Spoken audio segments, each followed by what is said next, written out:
So, the topic of this week's coaching circle is how do we use powerful questions to energize the client? Uh, Questions are so important in coaching, along with listening and our presence. They are the tools of the trade. They're what we use to help our clients and move them forward. And so when we're stopping today to look for a brief time at what makes a powerful question, I want to start off by thinking, well, what is the purpose of a good question, of an effective question in a coaching relationship? And in coaching, unlike the questions that we may often use in everyday life, often we ask questions, I guess, to find out information for ourselves. In the coaching conversation, we're asking questions to grow the client's awareness. We use this word awareness a lot. It's a kind of core outcome from coaching, growing awareness, growing commitment and responsibility. But what really is it? And I want to say that awareness has sort of three territories to it, or three parts. There's our conscious awareness, what we know. Then there's our unconscious awareness, what we know, but we actually don't realise that we know. And then there's what lies beyond our awareness, the total unknown, the undiscovered country. So this work of growing the client's awareness is going to consist of taking them from what they're already consciously aware of, what they know that they know, beyond that into their unconscious awareness, what they know but they don't yet know that they know. Sounds a bit like a tongue twister. And then actually even beyond that into what's beyond awareness. So things that we don't yet know at all. When people are talking about what they're consciously aware of, they're often quite fluent. We also want to move beyond the place of fluency and the place where they're retelling stories that they already know to themselves or to me as the coach. We want to help them into a space where there's new learning. And that first ring beyond what they're already consciously aware of is what they're unconsciously aware of. And that might be to help them sort of zoom in or dial in to other data sources. So, for example, if somebody's very cerebral, very sort of thinking oriented, there may be a wealth of data in their sort of feelings and in their body that they're not yet drawing on that insight to see new opportunities, to see a path forward, to know the fullness of a situation. So maybe where our questions need to go is to help them to integrate some of that, to draw on what do they almost already know in their body or in their feelings that they're not yet accessing. But beyond what we're unconsciously already aware of is what is beyond our current level of awareness. And everything in that undiscovered country is new learning.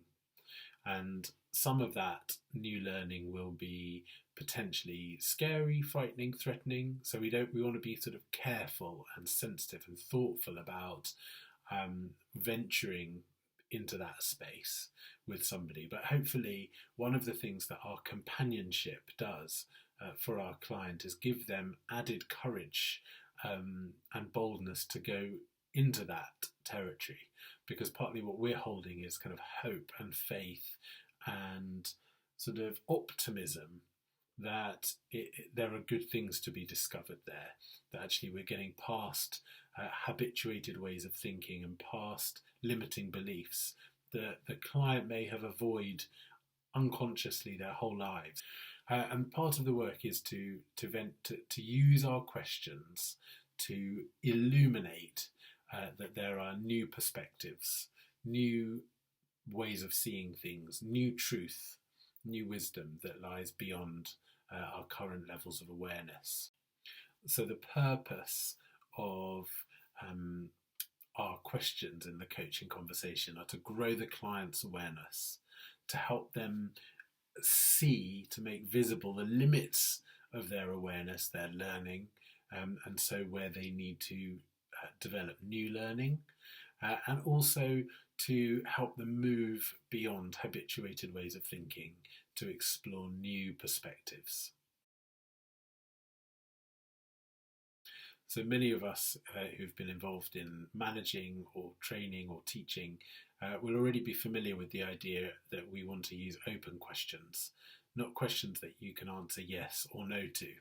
So not do you like your job, yes or no, but a better question would be, what aspects of your job do you most value or bring you the most life, or do you find most energizing? Anything that really inquires thinking and a more involved answer.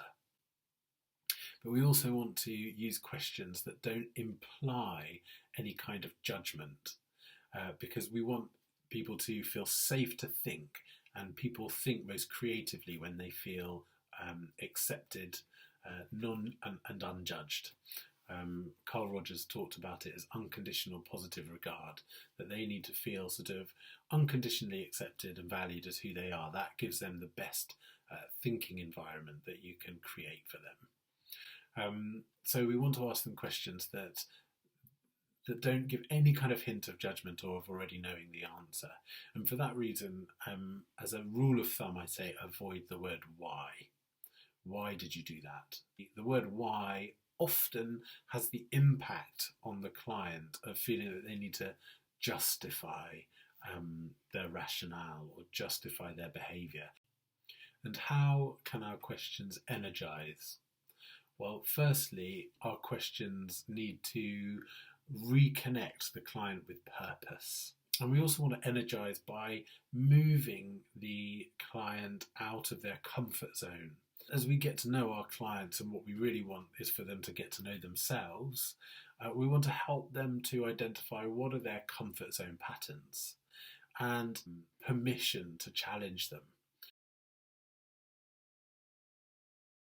So in this video, we've looked at the why. We've looked at the purpose of questions in the coaching conversation. And that purpose is to grow the client's awareness from what they're already consciously aware of to include and explore what they're unconsciously already aware of, to going actually beyond awareness into new learning and new territory. And we've also looked at some of the how. How are we going to do that? So we're going to have questions that are open and that don't contain a hint of judgment. And I haven't gone into sort of specifying examples of good coaching questions, because it's not helpful to be kind of looking down at a crib sheet to try and work out what's a good question, or as if there is sort of a perfect question that are best fit in every situation. Really, your good questions are going to come out of being present with the person that you're talking to, with the client, with the coachee, being present to them, listening to them, engaging with what they need and where their energy is. So that's the how piece. And then lastly, we get to the what. So what are we actually going to do today? So we're going to break into groups, and we're going to coach one another, and we're going to be aware of trying to do what the ICF calls evoking awareness, or growing awareness in the coachee, in the person that we're coaching.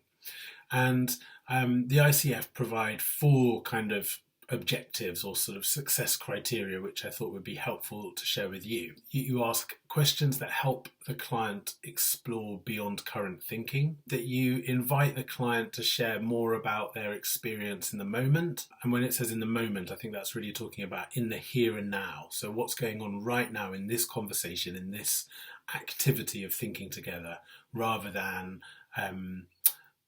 sharing more necessarily about what was going on in the past or in the dynamic. Noticing what's working to enhance client progress. So this is about being flexible as the coach, working out what does the client need in the moment. Do we need to change gear? Are we in our default way of relating, in our default way of listening, or do we need to adapt our approach for their benefit? And lastly, do we adjust the coaching approach in response to the client's needs? Now, that's criteria that I don't want your head to be cluttered with during your coaching session, but it will be for the observer to use as they're observing your coaching. So when they give you feedback at the end of the session, it will be around those 4 things. What have they noticed? What have you done well? Where could you improve? So I hope that has been interesting and engaging and helpful, and I look forward to experimenting with you.